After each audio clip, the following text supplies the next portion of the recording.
Bonjour à tous et bienvenue dans cette présentation de C2C Archive One Express, la solution d'archivage pour les entreprises entre 20 et 200 boîtes aux lettres. Pourquoi archiver? Mais surtout pourquoi archiver les emails? La première raison, c'est bien entendu de réduire les temps de sauvegarde et de restauration de la messagerie. Archiver les emails va vous permettre en plus de supprimer les dossiers personnels, les fameux fichiers .pst, qu'ils soient présents sur les postes clients ou sur des emplacements réseau. L'archivage va vous permettre d'améliorer les performances globales de votre messagerie en ayant un serveur Exchange beaucoup plus réactif et beaucoup plus rapide qu'auparavant. L'archivage va vous permettre de mettre en place les objectifs de traçabilité et donc d'être conforme aux obligations légales. C'est la compliance. Enfin, l'archivage permet de faciliter la conservation et la recherche pour l'utilisateur de toute information historique. Mais l'archivage n'est pas vraiment comme la sauvegarde. La sauvegarde cible un besoin de criticité et donc de pouvoir restaurer rapidement une information, alors que l'archivage cible davantage une conservation dans le temps, une conservation de l'historique de l'entreprise. La sauvegarde effectue une copie de secours pure et simple de l'information. On a une information sur un emplacement réseau, on la duplique sur un média de sauvegarde et si besoin on va la restaurer. Alors que l'archivage est un déplacement d'informations historiques et anciennes sur un autre emplacement, qu'il soit local ou en réseau. La sauvegarde réécrit de façon périodique ces médias, alors que pour un archivage, on va cibler davantage des médias qui ont la possibilité d'être extensibles dans le temps et donc de pouvoir stocker plus d'informations historiques. Enfin, la sauvegarde ne cible que le court terme, alors que l'archivage cible le long terme.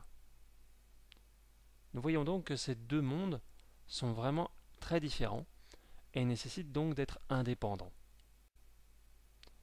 Si nous observons les autres solutions d'archivage que la technologie Archive One, prenons un pool d'utilisateurs qui ont des ordinateurs fixes ou portables avec des documents des fichiers .pst. Prenons également un serveur de messagerie Exchange avec une ou plusieurs banques d'informations.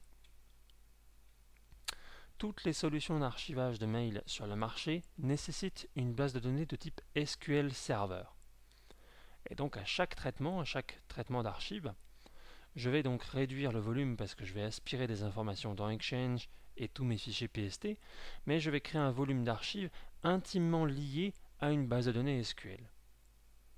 Le problème, c'est qu'à chaque sauvegarde, nous devrons continuer de sauvegarder Exchange, l'ensemble du volume des archives et bien évidemment la base de données qui est associée.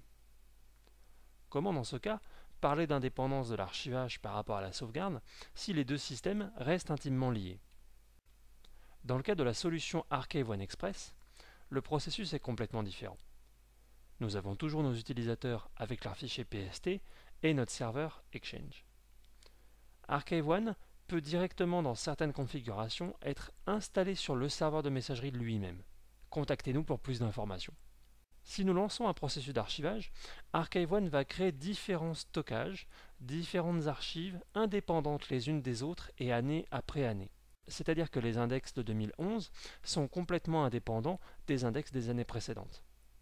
Ainsi, à chaque sauvegarde, je n'aurai besoin de sauvegarder que mon serveur de messagerie Exchange et les archives de l'année en cours. Toutes les autres années, les archives historiques, sont donc statiques. Il me suffit donc de mettre en place une duplication vers un stockage de type NAS ou un stockage de type cloud. Observons maintenant, côté utilisateur final, côté end-user, comment l'outil Archive One se prend en main. Le seul changement que rencontre l'utilisateur, c'est le mail archivé. Le mail archivé, le pointeur qui lui permet d'ouvrir ce message, se distingue par une icône avec un A et propose deux modes d'accès. Soit je vais double-cliquer sur le pointeur et ouvrir le message original Outlook, soit je vais double-cliquer sur l'URL en bas de ce message quand je suis par exemple connecté avec un périphérique mobile ou via la OWA, et dans ce cas-là, je vais m'authentifier sur cette fameuse OWA pour ouvrir mon message archivé. Et dans ce cas-là, je peux le transférer, répondre à tous, comme un mail classique. L'utilisateur dispose également d'un outil de recherche qui lui permet de faire des recherches en mode plein texte dans l'ensemble de ses archives et dans l'ensemble des archives sur lesquelles il a hérité de la délégation.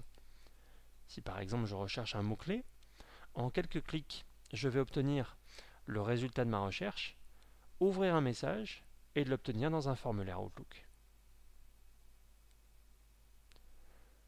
L'utilisateur peut disposer, dans le cadre de l'utilisation d'un PC portable, d'un agent appelé l'Archive-One Laptop Client. Et le laptop client est très simple. C'est un outil qui va en arrière-plan faire une synchronisation des archives en local sur le poste nomade. Ainsi, si je suis déconnecté de mon réseau, et donc en mode hors connexion pour Outlook, j'ai toujours accès à mes mails normaux. Et si je souhaite ouvrir un message archivé, il me suffit de double-cliquer dessus pour l'ouvrir.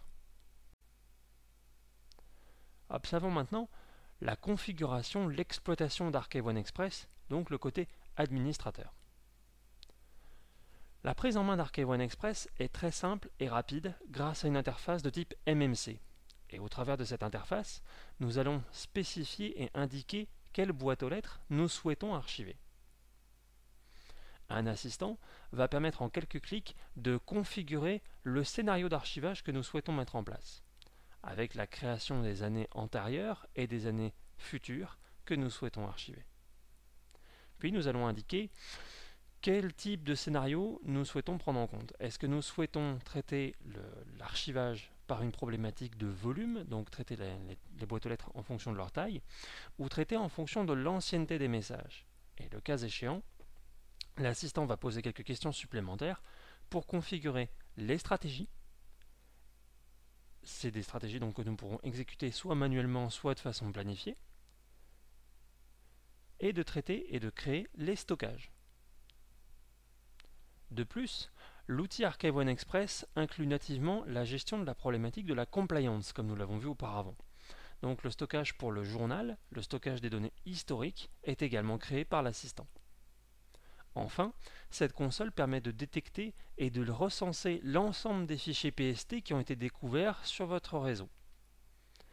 Par exemple, si nous souhaitons traiter le PST nommé PST Pro, il suffit de faire un clic droit et d'activer le traitement.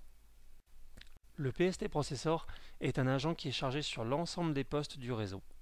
Et cet agent va périodiquement se connecter à la session Outlook de l'utilisateur et vérifier la présence de stratégies côté serveur à effectuer. Le cas échéant, il va remonter une copie de chaque mail au serveur Archive-One Express. Ainsi, l'administrateur, au travers de l'Archive-One Web Admin, va être capable de démarrer l'archivage serveur des PST. Et si nous retournons sur un poste client, plus tard, le PST Processor va commencer à effectuer la convergence du PST, donc à transformer chaque mail remonté par un pointeur, et une fois que ce volume a réduit, être capable de déplacer l'arborescence obtenue dans un dossier de la boîte aux lettres. Au final, une fois que le PST est migré, nous avons toute notre arborescence de PST qui a été conservée, le PST historique est supprimé du poste, et si nous souhaitons ouvrir un message de ce PST, il suffit de double-cliquer dessus, tout simplement. Voici donc un résumé des points forts d'Archive-One Express. Archive-One Express propose un archivage sans base de données de type SQL. La mise en place de la solution ne nécessite pas de formation des utilisateurs. L'installation est donc facile et rapide. La prise en main de la console administrative et de la console web est immédiate. Enfin, vous êtes certain et garant de supprimer définitivement les fichiers PST de votre réseau informatique. Une console administrative intuitive de type MMC ainsi qu'une console de type web sont à disposition de l'administrateur. Enfin, Archive-One Express supporte l'ensemble des solutions de stockage de type NAS et de type cloud pour faire une duplication des archives historiques. Ceci est la fin de cette présentation. Pour plus d'informations, visitez notre site internet www.solution-exchange.fr. Merci et à très bientôt.